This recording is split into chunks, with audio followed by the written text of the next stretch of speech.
कल मुजफ्फरनगर से लगभग 2 बजे भारतीय किसान यूनियन के राष्ट्रीय प्रवक्ता राकेश टिकैत के नेतृत्व में सैकड़ों किसानों ने दिल्ली के लिए कूच किया, लेकिन शाम 5 बजे यह काफिला मेरठ के सिवाया टोल पर पहुंचा, जहां पर किसानों ने विश्राम किया रात्रि में। और आज सुबह 9 बजे यह किसानों का काफिला फिर दिल्ली के लिए कूच करेगा।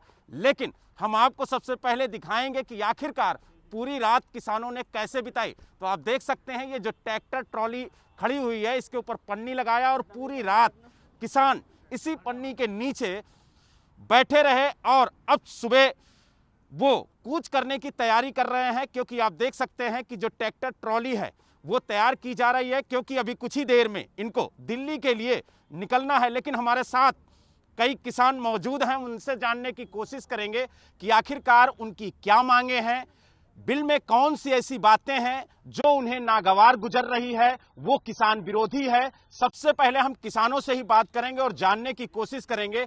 आप बताइए, क्या नाम है आपका? राजवीर सिंह। राजवीर जी, ये बताइए कि बिल में कौन सी ऐसी बातें हैं जो किसान विरोधी आपको लगती है? किसान विरोधी सबसे पहले तो इन्होंने मंडियों को खत्म करने का काम किया है। जब मंडी खत्म हो जाएंगे तो किसान अपना फसल का कहाँ बेचने का वो काम करेगा। आप बताइए, आप क्या कहेंगे?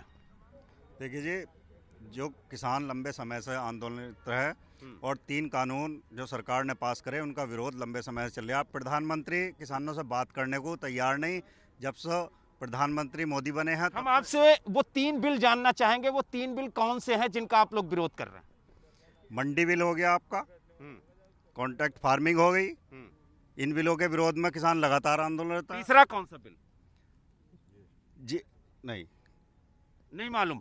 अच्छा, प्रधानमंत्री जी ने साफ कहा है कि जो केंद्रीय कृषि मंत्री हैं उन्होंने रास्ता खोल रखा है कि किसानों का नेतृत्व आए और उनसे बात करे। वो बात करने को तैयार हैं। देखिए, अभी तक प्रधानमंत्री ने, इतने समय से प्रधानमंत्री हैं जब से भी, अभी तक किसानों से कभी बात नहीं हुई।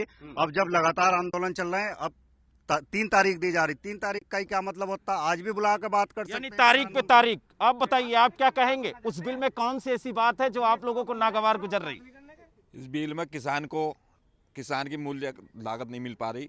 किसान की जो सरकारी मूल्य लागत है वो नहीं मिल पा रही। उसका जो 1000 को 800 को आपके जो धान बिक रहा है उससे किसान नाखुश है। लेकिन सरकार तो करे कि एमएसपी से कोई छेड़छाड़ ही नहीं है, एमएसपी से नीचे हम लेने की बात ही नहीं करते। एमएसपी से छेड़छाड़ नहीं है तो किसान का क्यों 1000 रुपए को धान बिक रहा है? क्यों उसकी फसल पूरे दाम में नहीं बिक रही? जो सरकारी रेट है क्यों नहीं बिक रही? क्यों नहीं? ये इसमें पूंजीपति लोग जो इसमें मंडी में घपला करते हैं और इसे जो इसका लाभ उठा रहे हैं वे लोग, किसान को लाभ नहीं मिल रहा इसका। आप बताइए दद्दू, आप क्या कहेंगे? चलिए आप बताइए। भाई, सरकार जो भी बिल ला रही है उसका पालन कौन करावेगा?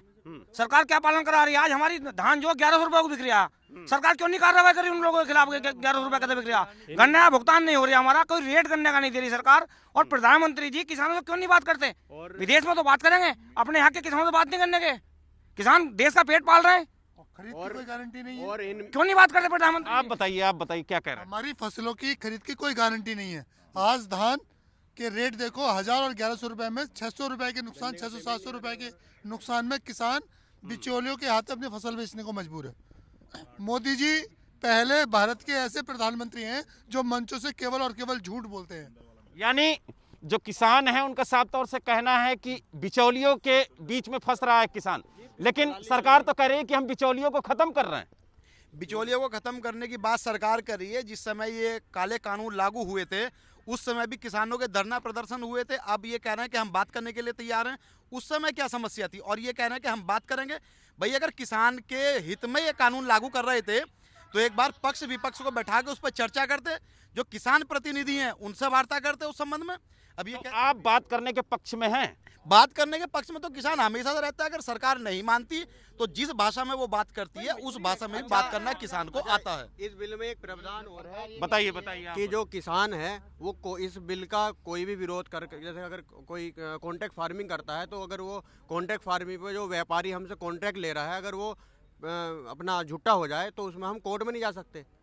कोर्ट में कोई ऐसी सुविधा है ही नहीं जो किसान। लेकिन डीएम और एसडीएम के पास तो जा सकते नहीं, डीएम और एसडीएम के पास चक्कर काटेगा या खेत में अपना किसान अपना फसल बोवेगा? ये बताओ आप। डीएम एसडीएम कई मुद्दे हैं जो किसानों के हैं और कहना है कि सरकार अगर इन मुद्दों पर विचार करती है, किसानों से बात करने के लिए कोई रास्ता क्लियर करती है तो वो उस पर भी बात करने को तैयार हैं। लेकिन कहीं ना कहीं अब किसानों का जो सवाल है उसका जवाब सरकार को देना होगा, और जवाब अगर नहीं मिलता है तो ये जो आंदोलन है वो लगातार जारी रहेगा। मेरठ से वीडियो जर्नलिस्ट दीपक शर्मा के साथ बलराम पांडे, एबीपी गंगा।